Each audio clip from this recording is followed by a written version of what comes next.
네, 더 어려워지시나요? 어느 쪽이실까요? 네, 우리는 이 비유를 통해서 하나님의 말씀을 더 쉽게 알아듣는 자들이어야 돼요. 근데 혹시 그렇지 않으시다면 그렇다고 너무 낙심하실 필요는 없습니다. 예, 오늘 이제 이 씨 뿌리는 비유, 예수님은 제자들에게 이 비유를 통해서 어 그냥 쉽게 말하면 난이도로 치면 이게 굉장히 쉬운 비유라고 알려주셨어요.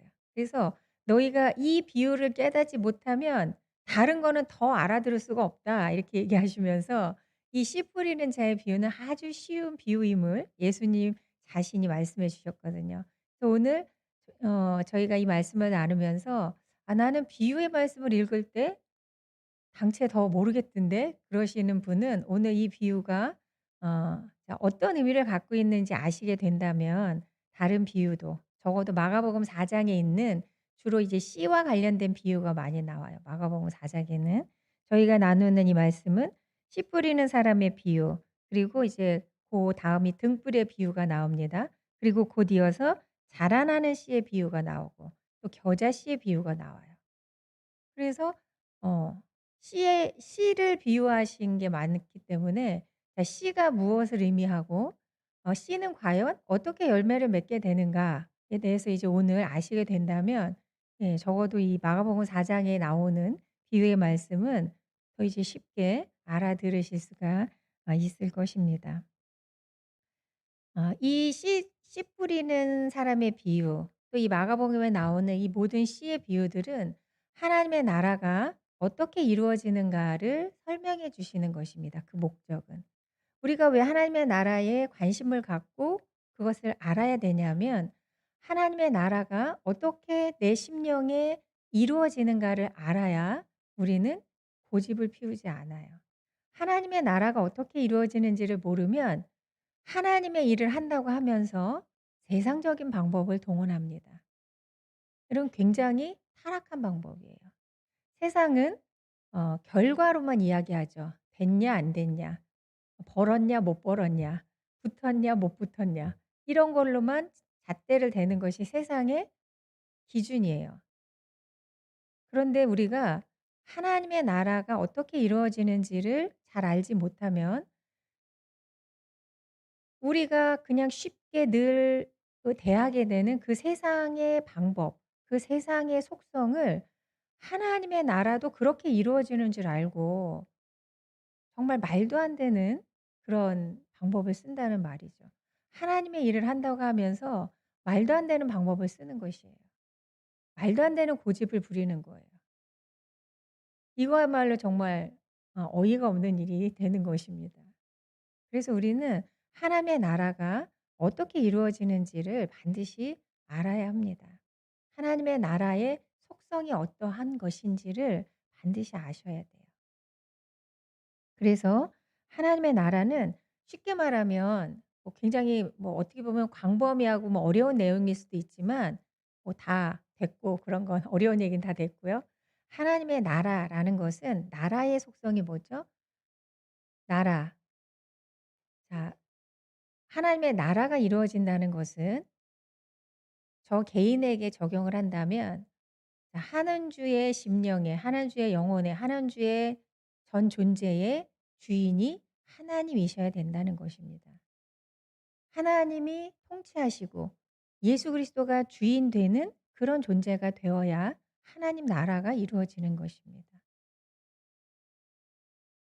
전 존재가. 예. 그래서 저의 직업, 저의 취미 생활, 저의 여가 시간, 그 모든 곳에, 모든 시간에 하나님이 주인 되시는 그런 삶을 살 때 우리는 '아 나에게 하나님의 나라가 이루어졌다.'라고 하는 것이에요. 그게 금방 되어지는 일은 아니죠. 어떤 부분은 잘 되어지는 부분도 있지만 어떤 영역은 뭐 전혀 안 되는 영역도 있겠죠. 그러나 그 이제 의미를 아셔야 된다는 것이, 하나님의 나라라고 할 때에 죽어서 가는 천국만이 아니라 우리가 하나님의 나라가 내 안에, 또 내가 속한 가정, 직장, 교회, 내가 속한 이 공동체에 이루어져야 이루어져야 한다는 그 말의 뜻은 하나님이 주인 되시는 곳, 하나님의 통치가 이루어지는 곳이어야 된다는 것입니다. 그래서 우리가 작년부터 영독교회에 어 가장 그 앞에 서는 표어가 그거죠. 하나님 나라, 하나님 백성입니다. 하나님 나라, 하나님 백성. 우리가 세상에 살지만 하나님 나라를 살아야 하는 하나님 백성이기 때문에 우리 영독계 모든 성도님들은 그것을 배우고 따르고 익히자라는 취지의 그런 표어입니다. 그래서 하나님 나라, 하나님 백성이 우리 교회의 모토가 되는 것입니다. 자, 그런 의미에서 자 이제 어 하나님이 주인 되시고 예수님의 통치가 이루어지는 내 심령, 내 삶, 내가 속한 공동체가 되기 위해서 예수님은 그것을 비유로 열매 맺는 삶이라고 가르쳐 주십니다. 예. 우리가 주변에서 뭐 그때나 지금이나 그 당시 이스라엘이나 지금 우리들이나 주변에 흔한 게 식물이고 나무고 그런 거잖아요. 그래서 어디서나 볼 수 있어요, 어느 나라에서. 뭐 나무의 종류만 다를 뿐이지 열매 맺는 나무가 없는 나라는 민족은 어디에도 없습니다, 지구상에. 그래서 아주 쉽게 그것을 하나님의 나라를 산다는 것은 구체적인 실물 교육으로 예수님께서 열매 맺는 나무의 비유를 하시는 것입니다. 저는 이 마가복음 말씀을 오늘 나누면서 제가 제목을 "좋은 땅에 말씀이 뿌려진 사람들." 이렇게 정했어요. 여기 네 부류의 사람을 예수님이 말씀하시죠. 앞에 세 부류는 뭐 이러고 저러고 다 나오지만 한 가지 공통점은 뭐죠? 열매가 없는 자들이에요. 그쵸. 뭐 이래 뭐 돌밭, 길가, 뭐 가시떨기 뭐 다 다르지만 결론은 예 열매가 없는 자들이에요. 근데 그런 구체적인 어떤 양상을 예수님이 알려주시는 거죠. 왜 열매가 없는지에 대해서 알려주시는 거고요. 마지막 한 부류의 사람이 열매 맺는 사람들입니다. 예수님께서 분명히 말씀하셨어요. 자, 씨 뿌리는 자가 나가서 씨를 뿌리는데 그 씨는 하나님의 말씀이다라고 분명히 해석까지 해 주셨어요. 자, 씨는 하나님의 말씀입니다. 그리고 어 밭은 그 말씀을 듣는 네 부류의 사람이다. 예, 말씀을 받는 자 중에라고 예수님이 말씀하셨죠. 해석을 하셨기 때문에 그 밭의 상태가 곧 그 네 부류의 사람으로 나누어진다. 이게 숫자적인 네 가지가 아니야. 4 라는 숫자가 중요한 게 아니라 그런 여러 양상이 있다라는 비유입니다.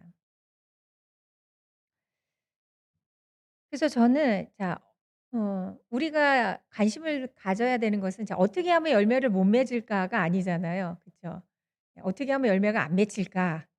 그게 아니고 어떻게 하면 열매를 맺을까? 열매는 어떻게 맺어지는가가 우리의 관심이기 때문에 저는 자 앞에 세 부류의 사람은 다 빼고 어 우리들이죠. 이 교회 안에 있고 하나님을 믿는 자들, 좋은 땅에 말씀이 뿌려진 자들입니다, 이미 우리는. 그런데 그 결실이 오늘 말씀에 의하면 30 배, 60 배, 100배 이렇게 차이가 있음을 이야기하셨죠. 사실 이것도 숫자적인 의미는 아니에요. 수치화하는 것이 아니라 그 어 그 성장이 그 열매의 어떤 양이라고 할까요? 그것이 다르다는 거죠. 그래서 우리는 고정되어 있는 게 아니에요, 이것이. 개개인의 차이가 있고 사람마다 차이가 있는 것은 당연한 것이나 내 안에서 10년 전의 나보다 10년 후의 나는 10년 전에 내가 30 배였다면 지금은 그거보다 더 60 배, 100 배여야 된다는 뜻이 있습니다. 예. 누구랑 비교해서가 아니라 내가 하나님을 믿는 하나님 백성으로서 하나님이 내 안에서 끊임없이 생명의 작용을 일으키시는데 내가 그 작용에 민감하게 반응하고 그것을 순종해서 내가 그리스도의 장성한 분량으로 자라고 있는가? 예수님의 비유로 하면 열매 맺고 있는가? 그 열매가 더 튼실해지고 있는가? 더 많아지고 있는가? 그것이 우리의 관심이어야 합니다. 그리고 그것이 우리에게 책임지어져 있어요. 말씀은 하나님의 말씀이기 때문에 그 말씀 자체에는 오류가 없습니다. 여러분이 말씀의 능력을 뭐 왈가왈부할 일은 아니고 그것을 고민할 필요도 없어요. '과연 그 씨가 괜찮은 걸까? 그 씨가 병들지 않았나? 멀쩡한 씨가 오는 건가?' 예, 그런 거는 일체 우리는 고민할 필요가 없습니다. 씨는 완벽해요. 하나님의 말씀이기 때문에. 우리에게 오는 하나님의 말씀은 어떤 사람에게는 막 이렇게 생명력이 덜한 채로 가고 어떤 사람한테는 생명력이 만땅인 채로 가고 그것이 아니죠. 당연히 그렇죠. 여러분 생각을 해 보세요. 씨가 어떤 사람에게는 기운 없이 그냥 아무런 힘알이 없이 가고 어떤 사람에게는 막 파워업 해 가지고 막 충만한 상태로 막 응집돼서 가고 말도 안 되는 접근이잖아요. 근데 우리는 그 말도 안 되는 생각을 나도 모르게 하고 있는 거예요. 그래서 내가 열매가 없고 때로는 열매가 부실하고 또는 성장으로 더 나아가지 않는 것에 대해서 자꾸 다른 데서 요인을 찾는 거예요. 제가 좀 전에 말씀드린 대로 그 씨의 능력을 의심하는 거예요. 예. 말도 안 된다고 여러분이 지금 생각하지만 우리가 그렇게 생각하고 있는 거예요, 말도 안 되게. 나에게 변화가 없고 내가 내 자신도 답답할 정도로 성장이 없는 것 같은 이 신앙생활 안에서 그 원인을 자꾸만 그런 씨의 능력을 의심해요. '나에게 오는 씨는 생명력이 없는 씨가 오는 건가?' 뭐 그렇게 의식적으로 생각하진 않지만 여러분이 무의식적으로 그런 생각을 한다는 거예요. 그러니까 자꾸만 다른 데서 요인을 찾는 거예요. 예, 신앙생활 같이 안 해 주는 남편 때문에 내 신앙이 안 자라는 것이고 예. 사춘기로 내 마음을 뒤집어 놓는 자녀 때문에 내 신앙이 안 자라는 것이고 이렇게 자꾸만 다른 데서 요인을 찾는다는 거죠. 자, 씨의 능력은 우리가 의심할 필요도 의심해서도 안 되는 완벽하고 온전한 하나님의 말씀의 능력 그대로 우리에게 옵니다. 자, 씨를 뿌리는 자도 마찬가지예요. 이 비유에서는 씨를 뿌리는 자가 예수님이시기도 하고 또 어떤 면에서는 복음을 전하는 뭐 목회자들 또는 뭐 선교사들 뭐 구약으로 말하면 선지자들 뭐 다 포함할 수가 있겠죠, 넓게 보면. 우리가 하나만 생각해도 자, 예수님이 씨 뿌리는 자라고 할 때에 예수님이 차별을 하셔서 누구는 아주 많이 사랑하셔서 그 사람에게는 아주 그냥 씨가 잘 자랄 수 있게 그냥 적당한 때에 적당한 시간에 딱 맞는 자리에 딱 씨를 심어 주시고 어떤 사람에게는 그냥 자라려면 자라고 안 자라려면 안 자라고 아무렇게나 뿌리고 우리가 그렇게 자꾸만 의심한다는 거죠. 예, 씨 뿌리는 자와 씨에는 아무런 결함도 또 편견도 차별도 없습니다. 그래서 예수님은 비유에서 오로지 한 가지만을 언급하시죠. 자, 씨 뿌리는 자, 씨앗, 밭 이렇게 세 가지 요소 중에 딱 한 가지 땅의 요소만 예수님이 언급하십니다. 씨 뿌리는 자나 씨앗을 언급하시지 않아요. 그렇죠? 자, 우리의 관심이 '어떻게 열매가 맺어지는가.'라는 그 질문에 서서 저는 두 가지를 말씀드리고 싶어요. 열매는 어떻게 자라는가? 가장 중요한 자 첫째는 씨의 생명력 때문입니다. 열매가 맺어지는 것은 씨의 생명력 때문이에요. 여러분 그걸 믿으셔야 돼요. 내 자신에 대해서도 믿어야 하고 여러분이 내 주변에 내 자녀에게도 똑같이 믿으셔야 돼요. 씨의 생명력 때문에 열매는 맺어지는 거예요. 가장 중요합니다. 자, 열매를 맺는 것이 땅일까요? 씨앗일까요? 말장난 같지만 자, 열매가 맺히는 것은 땅입니까? 씨앗입니까? 씨앗이죠. 땅이 아무리 폭신하고 막 황토이고 뭐 별별 뭐 온갖 거름을 다 줘도 거기에 아무것도 심어지지 않으면 아무 일도 일어나지 않습니다. 씨가 비록 땅에서 자라나 땅이 열매를 맺는 건 아니에요. 씨앗이 있어야 열매가 맺힙니다. 그래서 열매는 어떻게 맺어지는가? 씨의 생명력 때문에 열매가 맺어지는 거예요. 예수님의 비유는 씨가 무엇이라고 하셨습니까? 하나님의 말씀이라고 분명히 하셨죠. 이게 하나님의 나라가 이루어지기 위해서 가장 중요한 기초이자 핵심이에요. 기본이자 핵심이에요. 예, 기본에서 끝나는 것이 아니라 핵심입니다. 우리 안에 생명이 심겨져야 돼요. 그래야 그것이 자라서 열매가 맺습니다. 생명이 심겨지지도 않았는데 무슨 열매를 기대해요.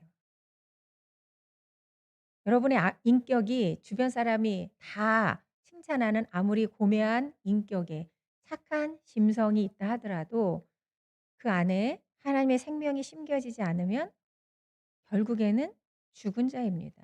영이 죽은 자이고 생명이 없는 자예요. 생명이 있는 것처럼 보이는 것뿐이지 실제로는 하나님의 생명이 심겨지지 않으면 생명이 없는 자입니다. 씨앗이 심겨져야 돼요. 생명이 심겨져야 됩니다. 그래야 뭐가 나와도 나오고 뭐가 돼도 되죠. 하나님께서 태초에 말씀으로 천지를 창조하셨습니다. 아무것도 없는 것에서 그분이 말씀하심으로 모든 것을 있게 하셨어요. 우리도 마찬가지예요.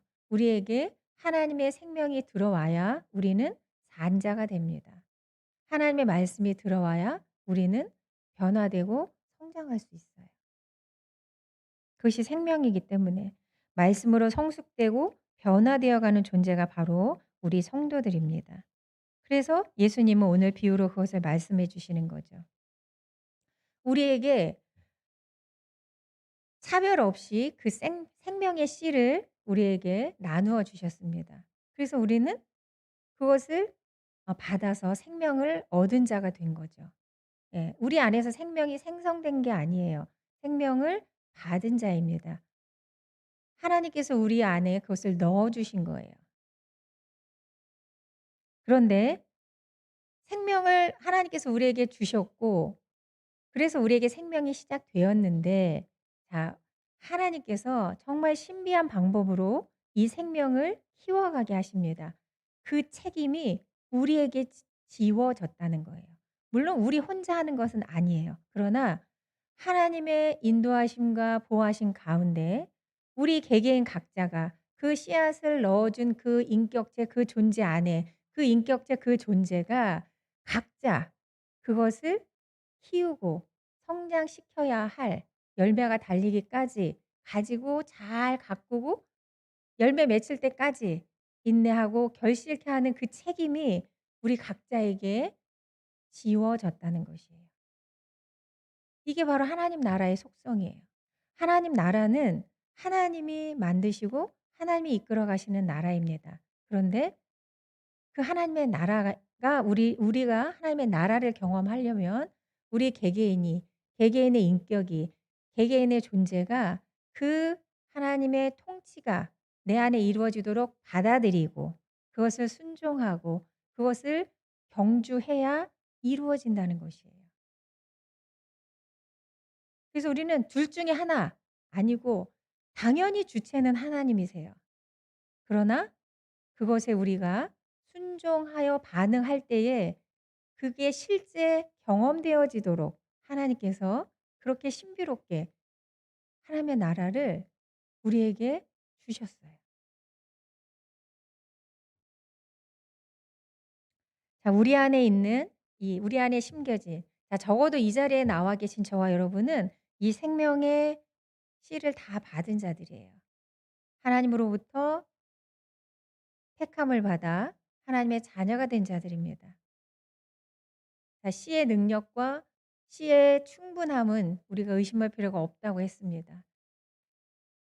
그 두 번째 열매가 어떻게 맺어질까요? 좋은 밭으로 가꾸어야 합니다. 좋은 밭으로. 예. 그 변수는 밭의 상태 하나밖에 없어요. 씨를 뿌리는 자와 씨앗, 밭의 상태 세 가지 중에 예수님이 변수로 지적하신 것은 "이것에 따라 달라진다."라고 지적하신 요소는 밭 한 가지밖에 없습니다. 그것이 우리 개개인에게 책임지어져 있는 것이에요. 좋은 밭으로 가꾸어야 돼요. 좋은 밭으로 어떻게 가꿀까요? 자, 앞에 세 부류의 경우를 보면 역설적으로 우리가 배울 수 있어요. 자, 새가 그 씨앗을 가져가지 못하도록 해야 돼요. 새를 쫓아야 되죠. 새는 사탄을 말합니다. 자, 돌을 치워야 돼요. 가시덤불을 치워야 합니다. 여기 교회 옆에도 제 사무실에서 이렇게 내려다봐도 보이고 또 이제 제가 왔다 갔다 하면서도 보는데 밭의 상태를 한번 보세요, 가시다가. 아주 좋은 실물 교육이에요. 오늘도 제가 이렇게 내려오기 전에 이렇게 다시 한번 내려다 봤는데 그 안에 이렇게 늙은 호박이 하나 있더라고요. 풀숲에 가려워서 안 보였는지 뭐 더 익히고 계시는 건지는 모르겠지만 그 가운데 이렇게 늙은 호박이 하나 있긴 한데 정말 엉망진창인 거죠, 그 밭이. 뭐 그냥 정말 뭐 모모의 꽃다발처럼 막 엄청 예 엄청 모든 것이 다 엉켜 있고 막 이렇게 뭐라 그럴까 다 지금은 인제 말라가는 상태죠, 풀들도. 그런데 정말 가시덤불 뭐 풀, 잡초 이런 거 다 엉켜 가지고 볼품 없을 뿐만 아니라 막 정신사납더라고요, 보고 있으면. 예, 그런 게 이제 가시덤불의 의미예요, 쉽게 말하면. 자, 가시덤불이 없는 그러니까 심령에 가시덤불이 없다. 전혀 가시덤불이 없다. 그런 심령은 없습니다. 인간의 심령은 그럴 수가 없어요. 본질이 죄인이기 때문에 그럴 수가 없습니다. 그래서 끊임없이 그것을 뽑아야 돼요. 없애야 됩니다. 좋은 땅으로 가꾼다는 것은 그런 의미예요. 어떤 뭐 비료를 주고 뭐 퇴비를 주고 하는 의미보다는 예수님의 비유에서는 훨씬 더 버리고 없애는 것의 의미가 훨씬 더 많아요. 그렇죠. 좋은 땅에 뿌려졌다는 것은 이라고 할 때 결실이 많이 맺었는데 우리가 예수님의 비유에서 볼 수 있는 것은 그 앞에 세 부류의 사람이 결실이 없었을 때 뭐 때문에 없었느냐를 보면 뭔가를 더 갖다가 뭐 이렇게 퇴비를 좋은 퇴비를 주고 뭐 양분을 주고 뭐 이렇게 그런 의미보다는 물론 그것도 당연히 있어야죠. 우리 안에 이미 생명의 씨가 있습니다. 생명을 받은 자들이에요. 그런데 그것이 자라지 못하도록 방해하는 것들은 또 계속 끊임없이 우리를 공격합니다. 예, 여러분 잡초에다가 뭐 약을 줘서 잡초가 그렇게 무성해지나요? 예, 뭐 요만한 손바닥만한 땅이라도 농사를 지어 보신 분들은 알 거예요. 그냥 내버려 둬도 잡초는 막 말도 못하게 매일매일 뽑아도 이 한여름에는 매일매일 뽑아도 어디서 그렇게 잡초가 생기는지 막 풀이 한이 없이 자랍니다. 예. 자라라고 내가 바라지도 않았고 자라라고 뭐 퇴비를 준 것도 아닌데 풀이 그렇게 자라요. 저절로 자라요 정말. 가시덤불도 그렇죠. 얼마나 무성하고 억센지 몰라요. 우리의 심령의 상태가 그렇다라는 거예요. 생명의 씨가 자라지 못하도록 하는 그것들을 계속 뽑아내야 돼요. 매 순간 매일 그렇게 해야 됩니다. 그렇지 않으면 우리는 하나님 나라를 경험할 수가 없어요. 생명이 있는 자들이나 그 생명을 누릴 수가 없다는 것이에요. 생명이 없어서가 아니에요. 물론 생명이 없어서 그런 자들은 이제 세상에 있는 자들이죠. 하나님을 안 믿는 자들. 그러나 하나님 믿는 자들도 하나님을 믿는데도 불구하고 하나님 나라를 경험해야 되는데도 불구하고 '아 그게 뭐야 도대체. 뭐 하나님 믿는 게 뭐 좋은 꼴이 하나도 없구만. 무슨 평안이 있어. 개뿔쥐뿔 아무것도 없다.' 왜 그렇죠? 생명이 있는데 왜 그래요? 왜 경험을 못 합니까?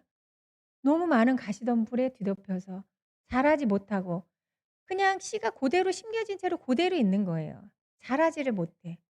그러니 무슨 열매가 있어요. 자라야 열매가 있는데. 그래서 예수님은 이렇게 말씀하세요. "자, 좋고 비옥한 땅."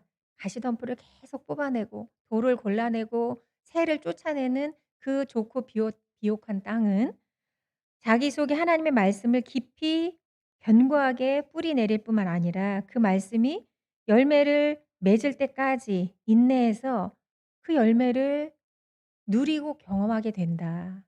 그것이 30배, 60배, 100 배라는 것은 우리의 상상을 초월한다는 뜻이에요, 그 의미는. 딱 30배. 아 10,000원 심었으면 30 배면 얼마예요? 300,000 원이에요? 300만 원이에요? 예. 그런 숫자가 아니라 '상상할 수 없을 정도의 결실이다.'라는 뜻이에요. 근데 저는 의도적으로 가끔씩 그것도 숫자적으로 생각해요. 그러면 좀 이게 더 현실성 있게 다가올 때가 있거든요. 뭐 상관없습니다, 신앙적으로는. 어쨌든 그렇게 결실하는 자다. 자 우리는 씨를 받은 자들이고 생명을 잇는 자들인데 그것을 이제 잘 자라도록 우리가 좋은 땅으로 좋은 밭으로 가꾸어야 하는 것이 나에게 책임지어져 있다. 가시덤불을 끊임없이 치우셔야 돼요. 돌을 골라내십시오. 자 요한일서 2장 15 절에서 17 절에 보면 이렇게 되어 있어요. 자 그 가시덤불이 예수님은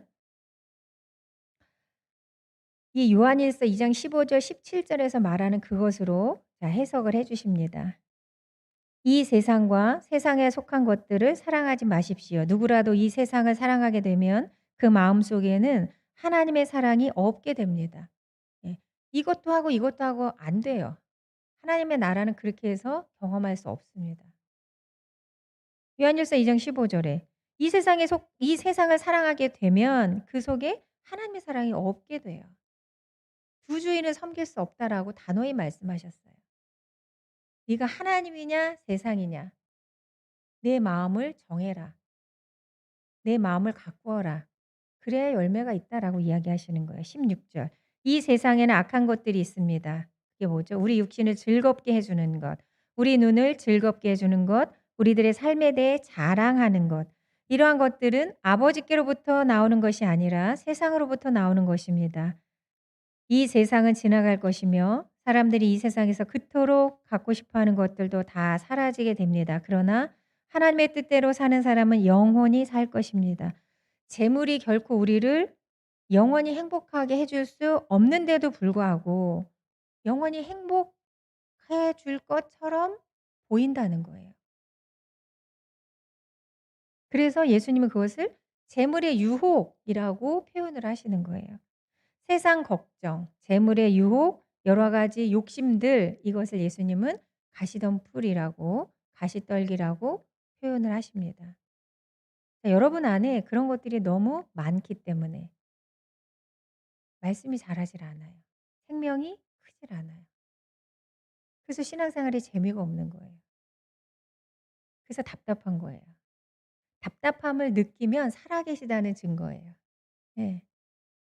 답답한 게 살아있다는 증거예요. 답답하지조차 않아. 말씀을 안 보고 예배 안 드리고 신앙의 성장이 없어도 좋기만 한데 뭐 세상에 얼마나 재밌는 게 많은데 그거는 죽어가고 있는 거죠. 오히려 답답해. 막 더 이게 뭐 다른 뭔가 내가 신앙에 '이러면 안 돼.' 이런 고민과 답답함이 있다. 그 살아있다는 증거입니다. 생명이 지금 꿈틀거리고 있다는 증거예요. 그래서 답답한 거예요. 근데 답답한 채로 계시면 안 되죠. 방법을 찾으셔야 돼요. 방법이 뭐예요? 말씀과 기도밖에 없어요. 하나님의 나라는 그게 예수 그리스도가 우리에게 제시해 주시는 방법이잖아요. 다른 건 없습니다. 다른 건 없어요. 자 좋은 땅에 뿌렸다는 말씀이 누가복음 8장 15 절에 보면 더 분명해집니다. 읽어 드릴게요. 누가복음 8장 15 절에 좋은 땅에 있다는 것은 착하고 좋은 마음으로 말씀을 듣고 지키어 인내로 결실하는 자다. 자 듣는 것이 시작이에요. 그게 다가 아니에요.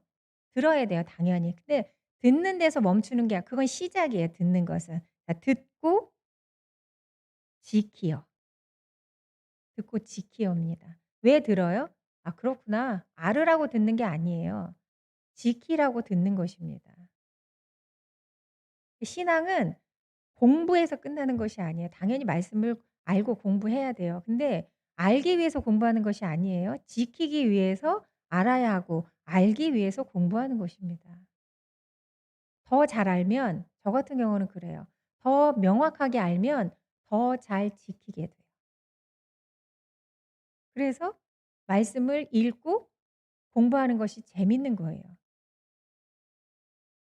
망설이지 않게 돼요. 더 명확해지니까.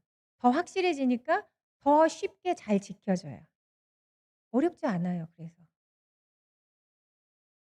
그렇게 성장해 가는 거예요. 듣기 위해서 지키는 것입니다. 오늘 말씀으로 하면 "말씀을 듣고 받아."라고 되어 있죠. 듣고 받아. 듣는 데서 끝나는 것이 아니라 받는다라는 건 뭐죠? 저는 청년들한테 그 말을 "내면화시킨다." 이렇게 표현해요, 걔네들 표현으로. 말씀을 내면화시켜. 귀에서 이렇게 하는 게 아니라 나의 속으로 내면화시켜요. 신비에 새겨요. 그 생각나게 하고 그것이 나를 붙잡게 해요. 그래야죠. 뭐 뭐 굳이 예를 하나 들자면 이런 거죠. 제가 쪼금 오래됐는데 요 흥덕 이마트에 가서 장을 봤는데 한 몇 년 전인 것 같아요. 장을 봤는데 영수증을 보니까 뭐가 하나가 계산이 안 된 거예요. 근데 그게 제가 살 때 고기였어요, 고기. 살 때 되게 망설인 거예요. '만 원이 넘네. 살까 말까.' 엄청 망설이다가 그래도 샀어요. 그러니까 제가 산 물건 중에 제일 비싼 거예요, 그게 그날. 근데 그걸 계산을 안 한 거예요. 왜냐면 영수증을 보니까 생각보다 금액이 적은 거예요. '이상하다.' 그리고 이제 주차장에 내려서 보니까 그 제가 제일 망설였던 그 고깃값이 빠진 거예요. 순간 '아싸.' 이렇게 순간 '아싸.' 막 이렇게 된 거예요. 근데 순간 제가 말씀이 저를 붙잡는 거죠, 세상에. 목사가 돼 가지고 '아싸 할 일이야 이게?' 이렇게 되는 거죠. 그래서 다시 카트를 갖고 이제 그 계산대에 가 가지고 이제 제가 다시 "이게 계산이 안 됐다." 말씀을 내면화시키면 말씀에 붙드는 거예요 우리를. 처음에는 "아싸." 막 이렇게 했다가 '이게 그럴 일이 아니지.' 예. 하나님 앞에 부끄러운 짓인 거잖아요. 뭐 그게 뭐 그 일뿐이겠어요. 저희가 뭐 부끄러운 게 한두 가지가 아니죠. 그런데 그렇게 우리가 생각났을 때 순종하게 말씀이 우리를 붙드는 거예요. 그게 결실이에요. 열매라는 것이 무슨 대단한 어떤 업적 그것이 아니라 그게 열매예요. 그런 열매가 주렁주렁 열리는 거예요.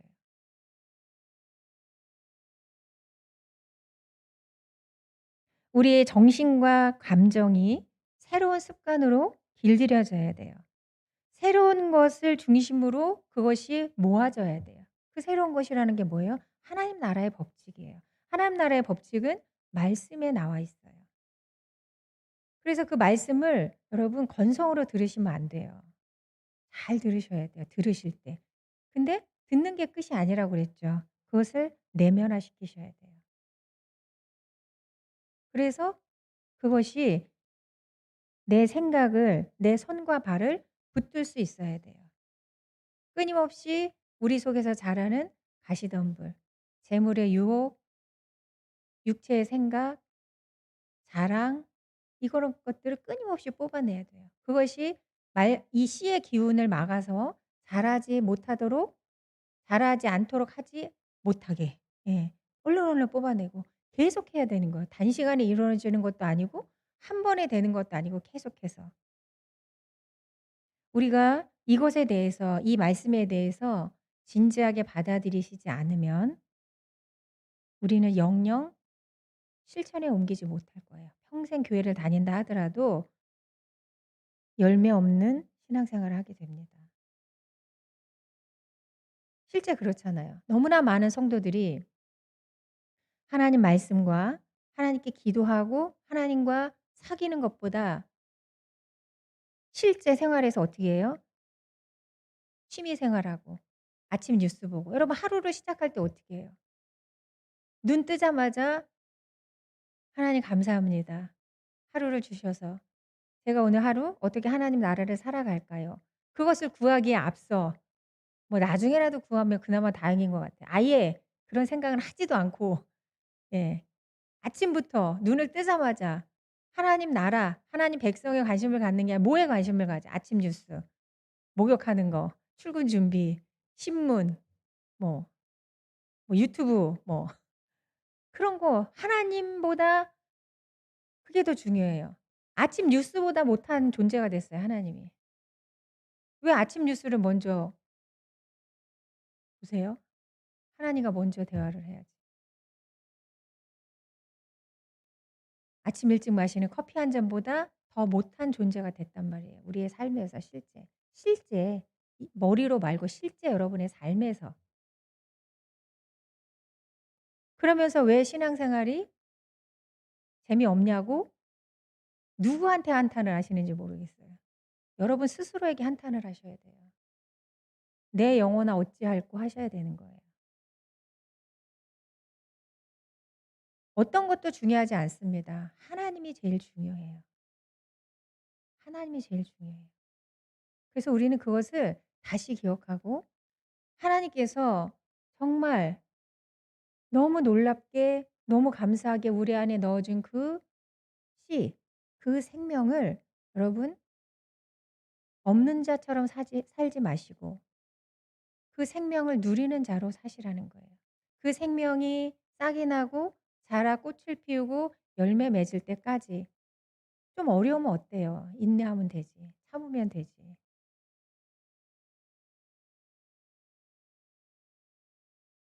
하나님 한 분, 그분이 가장 중요합니다. 하나님 백성으로 사는 것은 이 진리를 내가 실천할 때, 행동으로 옮길 때 그것이 열매이고 그것이 내가 하나님 나라를 사는 하나님 백성으로 사는 유일한 방법이에요. 하나님의 말씀 언제나 진지하게 들으시고 내 삶에 많은 열매를 기대하시는 그 하나님 앞에 내 자신을 잘 가꾸고 내 마음밭을 정결하게 또 깨끗하게 잘 관리해서 열매가 많이 맺히는 제가 오늘 제목으로 정한 것처럼 좋은 땅에 예 많은 열매가 맺어지는 좋은 땅에 말씀이 뿌려진 자들이에요 우리는 이미. 그런데 거기에 안주하지 마시고 더 튼실하게 더 많은 열매로 우리가 복을 누리고 하나님께는 기쁨이 되는 저와 여러분 되시길 축원합니다. 기도하겠습니다. 하나님, 우리는 말씀을 받은 자들입니다. 부족하지만 우리는 30배, 60배, 100배의 결실을 기대하는 그런 자들입니다. 하나님, 그렇게 열매 맺는 자가 되려면 우리의 마음밭을 잘 가꾸어야 합니다. 그것이 우리에게 책임지어져 있습니다. 그러니 하나님, 나태하거나 어리석거나 게으르지 않고 부지런하여 열심을 품어 주를 섬기게 하시고 하나님의 말씀을 기쁨으로 받을 뿐만 아니라 인내하여 결실하기까지 환난이 오고 핍박이 와도 유혹이 우리를 넘어뜨리려 할 때에도 그거 모든 것들을 이기고 마침내 하나님 기뻐하시는 열매로 우리 자신이 복을 누리며 하나님께 기쁨이 되는 자들이 되게 하여 주시옵소서. 이것을 이루시는 분이 하나님이시니 그 하나님의 말씀의 능력을 믿습니다. 우리의 능력이 아니고 하나님이 하시니 언제나 하나님을 의지하며 다시 하나님께로 돌아가고 다시 시작하는 저희들 되겠습니다. 은혜로 함께하여 주시옵소서. 예수님의 이름으로 기도드립니다. 아멘. 주기도문 하겠습니다. 하늘에 계신 우리 아버지여 이름이 거룩히 여김을 받으시오며 나라의 임하옵시며 뜻이 하늘에서 이루어진 것 같이 땅에서도 이루어지이다. 오늘날 우리에게 일용할 양식을 주옵시고 우리가 우리에게 죄 지은 자를 사하여 준 것 같이 우리의 죄를 사하여 주옵시고 우리를 시험에 들게 하지 마옵시고 다만 악에서 구하옵소서. 나라와 권세와 영광이 아버지께 영원히 있사옵나이다. 아멘.